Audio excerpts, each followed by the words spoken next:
mismo tiempo recupera viejas prácticas y antiguos hábitos que los agricultores fueron dejando a un lado en las últimas décadas. Es una huerta municipal de la alcaldía de Cachoeiro de Itapemirim, en el estado de Espíritu Santo.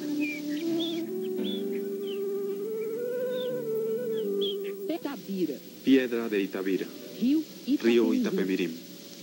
Son los marcos inconfundibles de Cachoeiro de Itapemirim, en el sur de Espíritu Santo. Además del paisaje que se revela ante nuestra vista, Cachoeiro tiene un sonido característico, o más bien un ruido, cotidiano y constante. Estas máquinas, llamadas telares, no paran, día y noche aserrando mármol y granito. Cachoeiro es el mayor productor de mármol del Brasil. El vaivén de las láminas de los telares responde por buena parte de la riqueza del municipio, pero también por la polución de la ciudad. Pero nuestro destino en Cachoeiro es otro. Se trata de un terreno al lado del aeropuerto, dentro de la ciudad. Vamos a conocer la huerta municipal, o el huerto, como es conocido por acá. Funciona en 11 hectáreas y produce todas las verduras y legumbres consumidos en las guarderías, escuelas, hospitales y asilos de Cachoeiro. Pero a juzgar por la apariencia, el huerto está un poco descuidado. Casi no se ven las plantas de repollo en medio de la maleza. ¿Pero será descuido realmente? ¿Puede usted creer que en medio de este matorral hay una plantación de zanahoria? No se preocupe, que cuando me lo dijeron yo tampoco lo creí. Pero aquí está. Veamos. Y vean que no es cualquier zanahoria. Vean, son 2 hermosas zanahorias. Y no es solo eso, hay más. Vean esta belleza de remolacha. Da gusto verla, ¿no? Ustedes ya debieron percibir que esta es una huerta diferente. Aquí, la maleza no es hierba dañina y ningún insecto es plaga. Estas legumbres fueron cultivadas sin recibir jamás siquiera 1 gramo de fertilizante industrializado y tampoco han conocido agrotóxico alguno.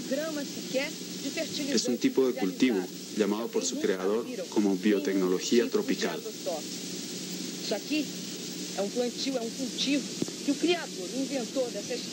El padre de la idea es el agrónomo Nasser Youssef, responsable por el huerto desde hace 8 años. Él desarrolló aquí una manera bastante diferente de producir. Y con tan buenos resultados que vienen personas de todo el Brasil para conocer la huerta. ¿Pero cómo lo consigue? Nasser obedece una serie de principios, una especie de tablas de la ley de la naturaleza. Se trata de algo así como los 10 mandamientos del huerto. Parece un juego, pero no lo es. Primer mandamiento: respetar la naturaleza, la tierra y todos los seres vivos.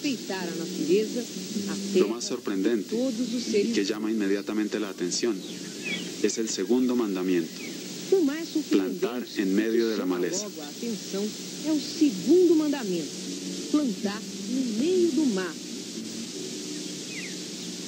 Nosotros tenemos el principio de que la maleza, la vegetación nativa que la gente considera hierba dañina, es el abono de la tierra, es el alimento de los insectos y también alimento de la macro y la microvida del suelo, que son la lombriz, los insectos, los microorganismos que ya más adelante veremos. Así que todo esto, en realidad, forma parte del ciclo vital de todas las formas de vida que son despreciadas por los agricultores, combatidas con herbicidas y deshierbas. Y a medida que el agricultor retira eso, la vida del suelo prácticamente desaparece, dejando paso a lo que ya es la desertificación. Para plantar en medio de este manto de hierbas, es necesario esperar a que las semillas estén maduras. Entonces se roza y toda esa masa verde va a servir como abono orgánico. Más tarde las semillas van a germinar y la hierba vuelve a crecer. ¿Usted no incorpora todo esto?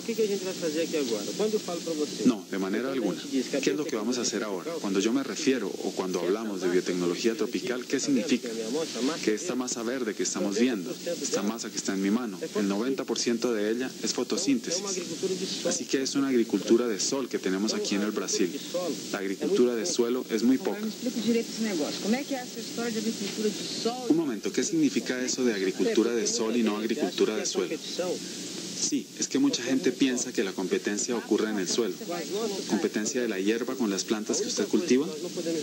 Sí, en realidad la única cosa que uno no puede dejar que suceda en sus cultivos es la competencia por sol. Es decir, que nuestros cultivos sean ahogados por la hierba.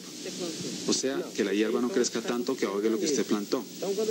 No, ahí hacemos un pequeño manejo, porque cuando se habla de plantar entre la maleza, si se hace sin aplicar un manejo para que los cultivos reciban el sol, simplemente no se cosecha nada.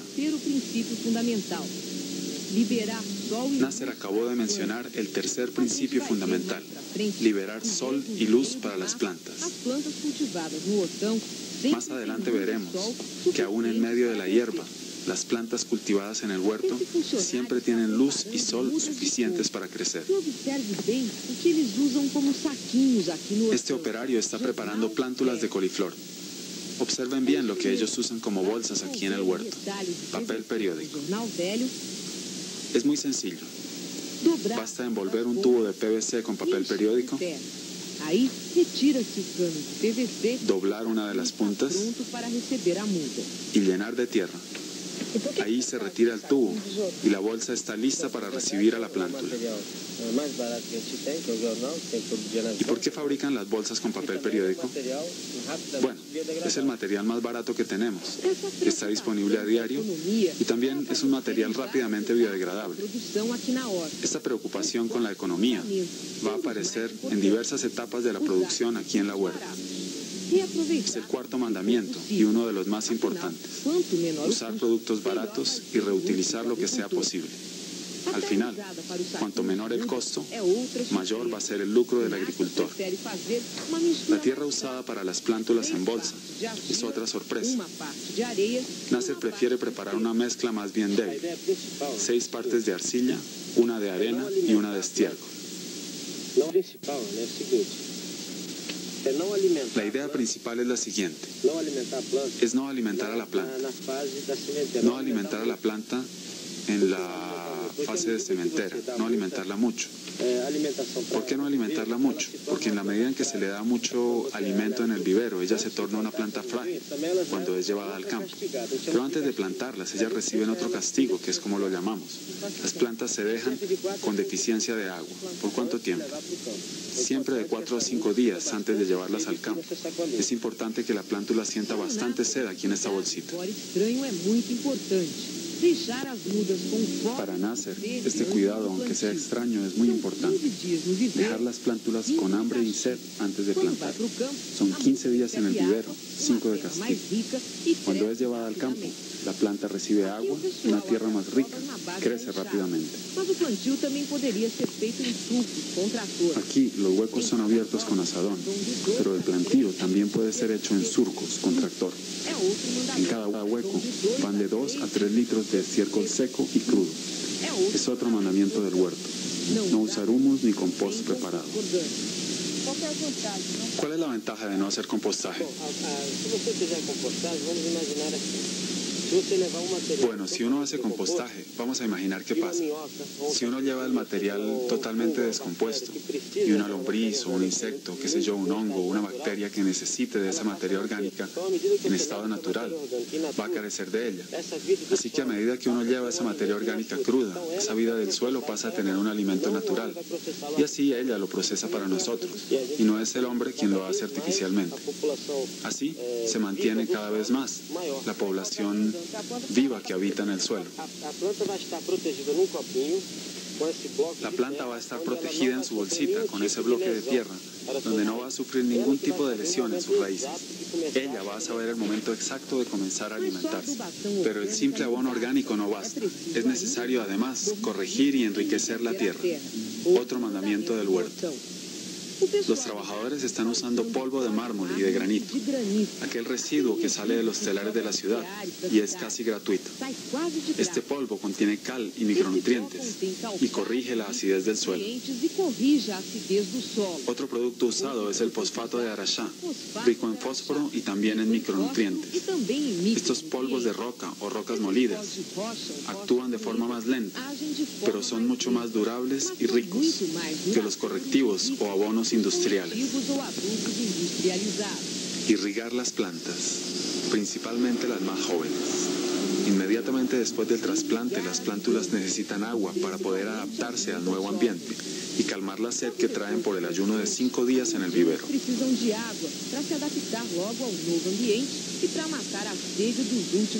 El plateo alrededor de la plántula previene el sombreamiento por parte de la maleza, liberando sol y luz. Cuando la maleza crece demasiado, en ese caso hace falta rozar, como hace este operario en el cantero de repollo.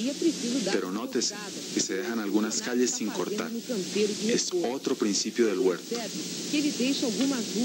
Rozar la hierba en franjas. Una fila de hierba crecida y una de hierba rosada. Pero ¿por qué hacer esto? Basta acercarse un poco y observar lo que la hierba esconde. Chinches, arañas, mariquitas, avispas, escarabajos. Hay insectos para nunca acabar. Un batallón que quitaría el sueño a cualquier horticultor.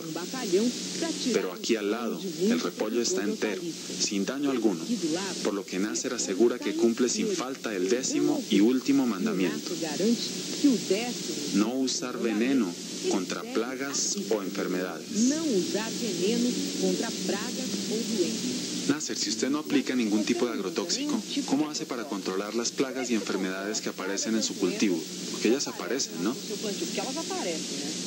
Bueno, en realidad lo que sucede es que cuando uno tiene un suelo equilibrado, tiene también una planta equilibrada y bien nutrida, que soporta todas las enfermedades y alcanza una buena productividad sin problema alguno.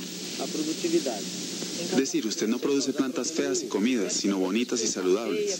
Sí, son lindísimas. Ahora, sobre el problema de los insectos, miremos este repollo de acá. ¡Ay, qué belleza! Uf, casi se cae. Pensemos en la gente que fumiga el repollo. ¿Qué sucede cuando estas hojas se van cerrando unas sobre las otras? ¿Qué es lo que se lleva para el consumidor? Un sándwich de veneno, el que se va acumulando en las hojas conforme se aplica. Exactamente. Por eso no es conveniente ningún tipo de fumigación, principalmente en repollo. Esa es una práctica que el agricultor debería evitar para no perjudicar a quienes viven en la ciudad y necesitan de ese alimento. Este de aquí nunca recibió nada de veneno y está lindo, ¿no? Sí, así es. Está lindísimo. Y además no tiene ninguna enfermedad, a pesar de que si observásemos con microscopio veríamos que están todas aquí. Y los insectos tampoco atacan nuestras plantas porque tienen que comer ahí en la vegetación. ¿Cómo me garantiza usted que los insectos, en lugar de comerse el repollo, se comen la maleza? Bueno, eso es por el hábito alimenticio, igual que nosotros, que nos gusta una determinada comida. Así estos insectos sobreviven en la naturaleza con su alimento de plantas nativas. Pero si se les retira por falta de opción, se comen nuestras plantas.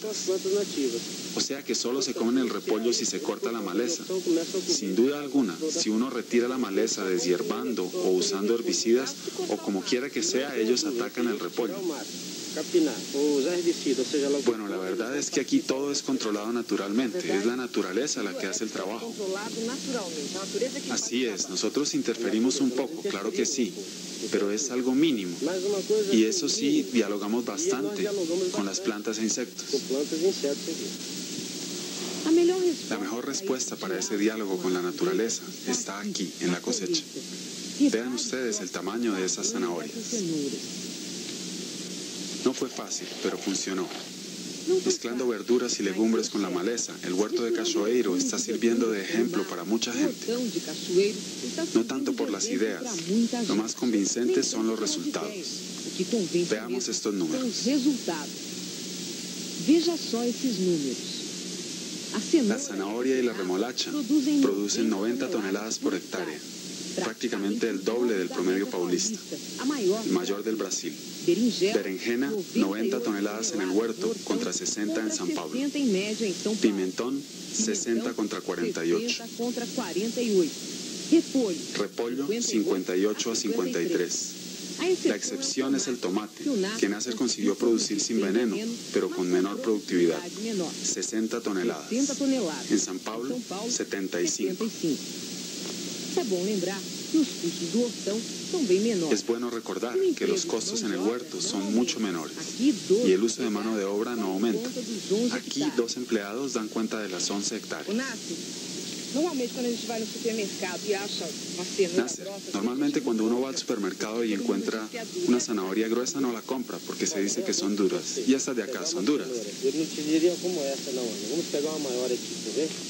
No, en realidad si usted escoge una zanahoria, no necesariamente como esa, puede ser una mayor aún. Alcánceme aquella, por favor. Esta, parece una yuca. Sí, es así como la suelen llamar. Eso es porque ella normalmente, si fuera producida químicamente, sería una zanahoria fibrosa y dura. No sería apropiada para el comercio, porque nadie la compraría. Pero vea cómo es de blanda. Es una belleza de zanahoria. ¿Por qué no probamos un pedacito? Si uno fuera a colocar un producto así en el mercado, nadie lo compra pensando que está duro, ¿no? Exactamente. Bueno, probemos. Tiene razón. Es muy blandita. Parece como más dulce, ¿no? Es más endulzada, sí. Entonces, este tranquilamente es un producto biológicamente apropiado para el consumo humano.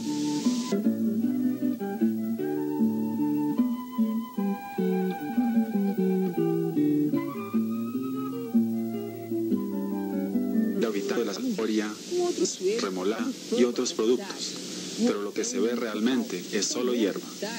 Y es que ese es el principio más importante del creador de la huerta, el agrónomo Nasser Youssef: plantar en medio de la hierba.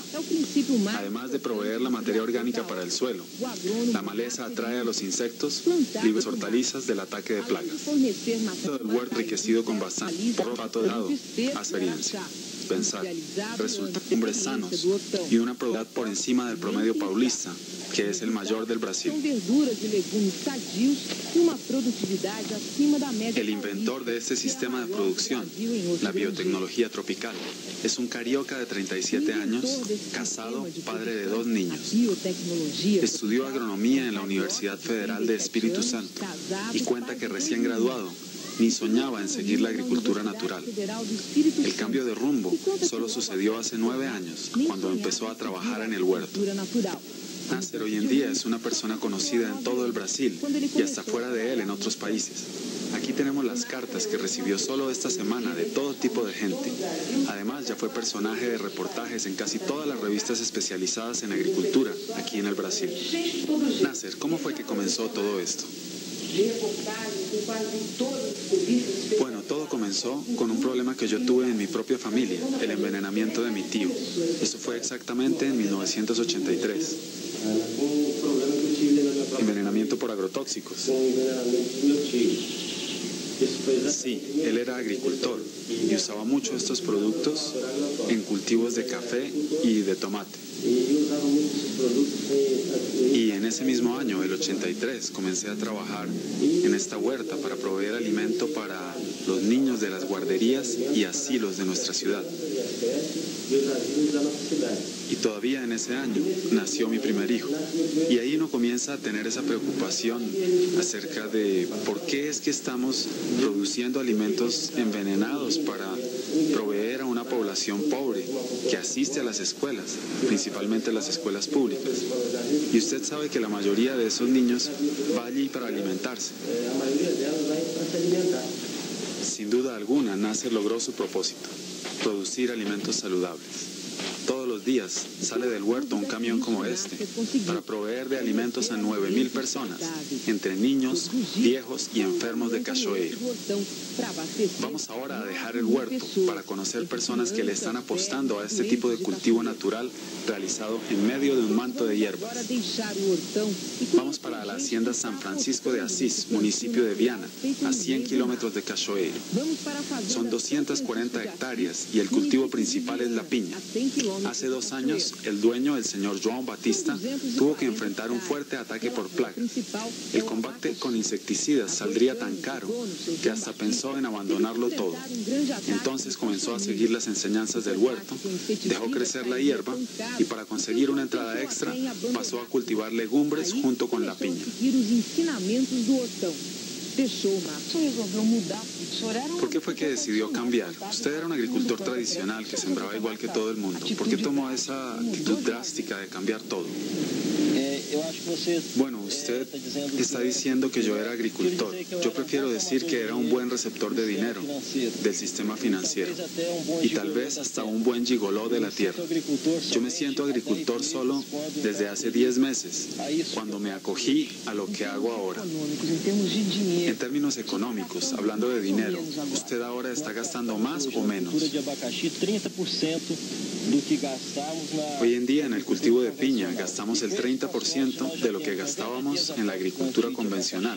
Con esta asociación, 90 días después de haber plantado la piña, ya tenemos un retorno en la cosecha de pimentón, de berenjena, de remolacha. Por lo pronto, Don João está usando el sistema del huerto en apenas 30 hectáreas. ¿Pero será que funciona en un área mayor? Vamos a buscar esa respuesta al norte de Espíritu Santo, municipio de Pedro Canario. La Hacienda San Luis tiene 600 hectáreas de pasto y frutales. El ganado pasta suelto entre los árboles, donde el manto de hierbas crece libremente. Son 82.000 árboles de naranja y 16.000 limoneros. Don Ezequías, dueño de la hacienda, resolvió probar la biotecnología tropical de Nasser a causa de un problema grave. Hace 3 años, el pomar fue violentamente atacado por la leprosis, una enfermedad de los naranjos. El control químico saldría tan caro que tornaría el negocio económicamente inviable. ¿Cuántos árboles llegó a tener atacados por la leprosis? 52.000. Yo no tenía un árbol de naranja sin ataque de ácaro. ¿Y usted acabó con eso solo dejando la maleza? En realidad no acabamos con el ácaro, ellos están ahí, solo que pasamos a dar una buena nutrición a la planta y ella se defiende sola y el ambiente del ácaro está ahí abajo. Además de dejar crecer la hierba, don Ezequías reforzó la fertilización orgánica del pomar. Una buena parte del estiércol lo consigue sin mucho esfuerzo, pues corre por cuenta del ganado. Tiene además un complemento a base de derivados del cacao, casi gratuito en fábricas de chocolate de la región. La fertilización mineral es hecha a base de fosfato de arashá, polvo de mármol y de granito y ceniza. Con esos cuidados, don Ezequías consiguió recuperar los árboles atacados por la leprosis y hoy tiene el segundo mayor pomar de Espíritu Santo. Los árboles ya están con 3 años y medio, época de la primera cosecha, pero hay que ver cómo cargan. La productividad ya llega a 3 cajas por árbol, más del doble de lo esperado. Don Ezequías, en cuanto a ganancia, al dinero en el bolsillo, ¿cómo está la situación ahora? Yo paré de gastar. Pasé a criar ganado en medio del pomar. Los costos que he tenido son por mano de obra y muy poca cosa más. Tal vez 20 o 30% del costo de lo convencional. Satisfecho, feliz y sorprendido. El resultado que estamos obteniendo ha sido para nosotros una constante sorpresa. ¿Usted recomienda ese sistema para otros agricultores? Lo recomiendo, por lo menos para el agricultor que esté dispuesto a nacer de nuevo, porque para cambiar radicalmente el sistema hay que cambiar de mentalidad, hay que olvidar todo lo que uno ha visto o escuchado y comenzar con una nueva mentalidad. Por ahora, don Ezequías hace las cuentas e imagina la productividad del pomar de aquí a 3 años, cuando los árboles estén adultos. Pero ya mismo podemos tener una idea de eso. Basta volver al huerto de Cachoeiro, donde Nasser también cultivó un pomar de naranjas, que ya entró en el 4º año de producción. Los naranjos son campeones de la productividad en el pomar. Producen en promedio 6 cajas de naranja por año, contra 2,5, que es el promedio nacional. Nasser, ¿qué diferencia hay aquí que con mucho menos trabajo que en los pomares tradicionales usted consigue esa productividad fantástica? Ese es un detalle interesante porque veamos, aquí hay varias formas de vida. Si uno busca arañas, tenemos arañas. Si uno busca ácaros, tenemos ácaros. Así que aquí hay toda una convivencia armoniosa de insectos y plantas en medio del pomar. Y hay algo mucho más importante, que es una industria que hay aquí en el suelo. Una industria. Una industria. Bueno, ¿cómo es eso? Una industria que no consume energía eléctrica, no gasta mano de obra, no gasta nada. Vamos a ver esa industria. Y esto no existe en un pomar donde se aplica agrotóxico, porque este elimina todas las formas de vida. Mata todo esto, ¿no? Sí, lo que esta micro y macrovida del suelo producen, lo que son lombrices, insectos, hongos, protozoarios, que ellos producen para nosotros jamás será producido en una industria por el hombre. Es por eso que yo llamo a esto de aquí como industrialización de la materia orgánica, que consecuentemente va a beneficiar a los naranjos. Esta es la mejor investigación que yo conozco, que es la respuesta productiva de la planta. Porque claro, nadie puede cuestionar una evidencia. Este de aquí, este trabajo, pues estas naranjas ya están con 7 años y son altamente productivos desde los 2 años y medio. Dar vida a la tierra, fuerza para la planta y alimento saludable para el hombre. Es la filosofía que Nasser aplica día a día. Aún falta mucho para aprender, para descubrir. Pero no hay duda de que la experiencia del huerto de Cachoeiro abre caminos para una agricultura nueva y productiva, sin ofender al hombre ni a la naturaleza.